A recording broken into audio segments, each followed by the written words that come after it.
J'ai une question qui revient souvent ces derniers temps. Je ne sais pas si c'est par rapport au contexte macro, c'est-à-dire les tensions géopolitiques, la peur de pénurie d'énergie, etc.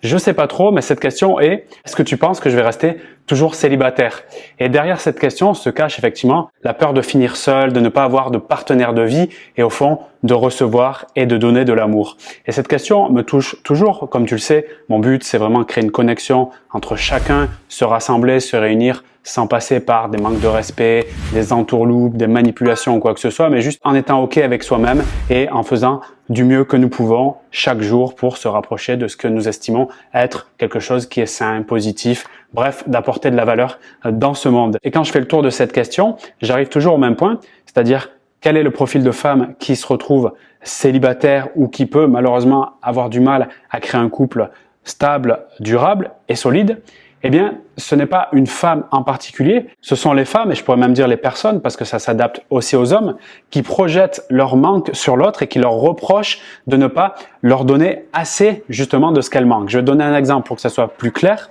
et je vais même t'en donner plusieurs peut-être pour que ça relate à ton histoire. Pas pour te culpabiliser ou te sentir mal, bien au contraire, parce qu'après je te partagerai, selon moi, un remède ou une méthode qui est simple quand tu la comprends et surtout quand tu la mets en place pour modifier cela si ton objectif c'est d'être en couple, d'être aimé, de donner beaucoup d'amour. Les exemples que je vais te partager, qui sont des résultats visibles, proviennent eux-mêmes d'un ensemble d'attitudes et comportements qui proviennent eux-mêmes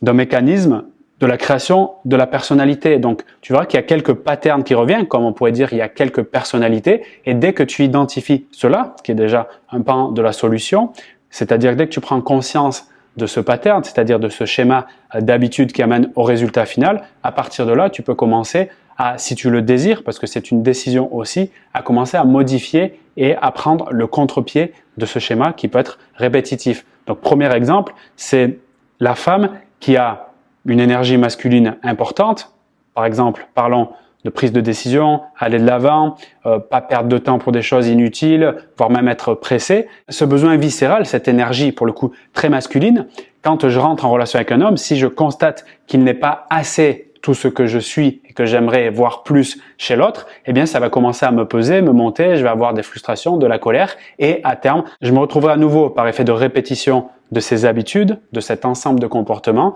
dans un résultat qui ne me convient pas, à savoir être seul. Parce que oui, si on devrait résumer à l'essentiel de ce qui fait qu'une relation fonctionne dans le temps, dans la durée, c'est qu'il y a un partage d'énergie, c'est-à-dire un équilibre dans l'investissement des deux parties, des deux partenaires. Et je dirais même mieux, un équilibre et un plaisir de ce partage. Oui, à partir de là, c'est clair qu'une belle relation peut être vécue. Autre scénario qui amène au même résultat, c'est-à-dire être célibataire mais de façon subie, pas choisie, donc ce n'est pas un plaisir. C'est par exemple une femme qui peut elle-même se qualifier d'être exigeante, voire trop exigeante, qui va projeter sur l'autre son besoin d'exigence, de perfection. Donc si un homme n'est pas carré, encore une fois qu'il a du mal dans ses décisions, qu'il n'encadre pas la relation par je m'engage pas, qu'il n'a pas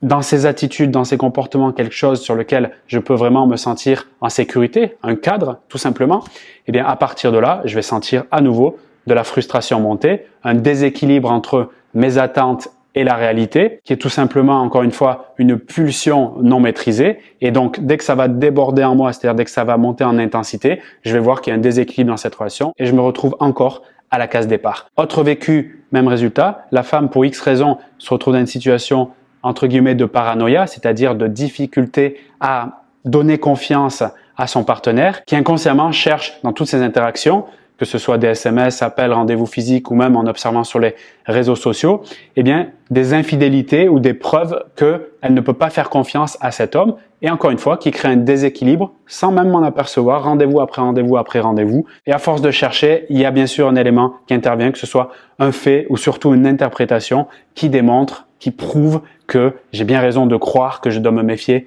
de cet homme et plus largement des hommes. Résultat final, célibataire. Un autre exemple qui nous amène à la même finalité, un fort besoin d'attention qui est projeté à l'extérieur, c'est-à-dire je demande qu'il me donne le même niveau d'attention, c'est-à-dire qu'il soit présent au quotidien, SMS, appels, etc. Si je constate qu'il y en a moins que ma demande, forcément, niveau de frustration qui augmente, déséquilibre dans la relation, je lui fais savoir d'une façon ou d'une autre, que ce soit des reproches directs, indirects ou des critiques, bref, il ressent la pression. cette pression ressentie l'amène à quitter la relation avec le pire des cas, un ghosting sans explication, pur et simple. Encore une fois, je me retrouve célibataire. Plus, et c'est mon message dans cette vidéo, je prends conscience du schéma qui m'amène dans le résultat que je répète peut-être 1, 2, 3 fois, peut-être même dans les années, plus à partir de là, en responsabilité, parce que c'est la clé, parce que sinon, je me positionne comme celle qui n'a pas de chance, c'est toujours la faute des autres, j'y suis pour rien, etc. Ça, c'est la phase, on va dire, confortable, dans le sens où j'ai pas beaucoup d'efforts à faire, jusqu'au moment où je prends conscience, et c'est là où ça devient intéressant, la responsabilité, je prends conscience que peut-être il y a eu des attitudes, des comportements que j'ai mis en place qui ont entraîné ce résultat, ce qu'on vient d'expliquer dans cette vidéo, notamment la projection, c'est-à-dire l'attente que l'autre me donne autant que je demande, et plus je me rends compte que mon attente, elle est forte, voire disproportionnée, plus je me rends compte que j'ai un chemin à faire. Donc d'abord, grâce à cette prise de conscience, la prise de responsabilité, et ensuite la dernière étape, dans le but d'équilibrer, je mets de l'eau dans mon vin, c'est-à-dire je descends cette pulsion qui est de vouloir à tout prix de l'autre pareil que moi, comme si nous étions les mêmes, que je voudrais en fait sortir avec moi, parce que quelque part c'est un peu ça, quand j'attends de l'autre qui me donne ce que je veux, ce dont j'ai besoin, je suis presque en train de lui dire, en fait, s'il te plaît, sois moi. Ce qui m'amène à conclure cette vidéo en t'apportant cette piste de réflexion, au fond, quand je rencontre l'autre, n'est-ce pas une façon détournée de faire la rencontre de moi-même? Et qu'est-ce que je peux m'apporter, comme si j'étais finalement en miroir de moi-même à la rencontre de l'autre? Qu'est-ce que je peux m'apporter qui, en me l'apportant, me ferait beaucoup de bien, plutôt que de partir en manque à l'extérieur?